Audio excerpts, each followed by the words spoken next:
Te pido mil disculpas, es que mereces una explicación. No vale la pena terminar con nuestra relación. Por una noche de rumba nos sorprendió la locura. No la agarres conmigo, tú sabes que todos tenemos la culpa.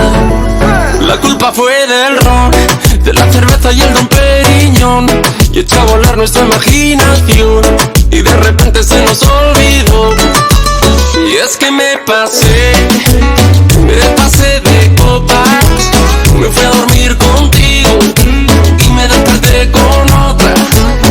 Hace más de un mes, juré que era la última vez. Perdóname, no lo vuelvo a hacer. Pero mala mía, baby, creo que me ganó el alcohol. Después de par de tragos me noté y perdí el control. Y me dejé llevar por la música y la emoción, y se me salió de la mano toda esta situación. Pero yo quería contigo y terminé con ella. La rumba seguí y llegaba más botella. ¿Qué culpa tengo yo que ella también sea bella? Me maté el humo de la juca y la champaña aquella. Y es que me pasé de copas, me fui a dormir contigo y me desperté con otra. No, hace más de un mes, juré que era la última vez. Perdóname, no lo vuelvo a hacer.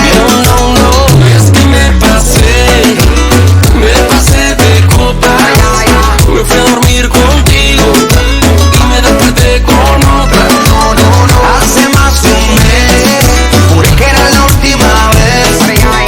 Perdóname, no lo vuelvo a hacer.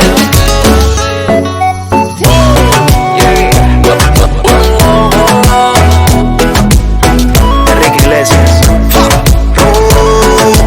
La culpa fue del ron, de la cerveza y el Don Periñón, y echó a volar nuestra imaginación, y de repente se nos olvidó.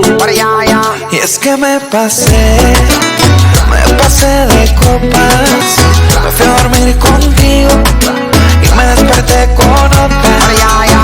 Hace más de un mes, juré que era la última vez. Perdóname,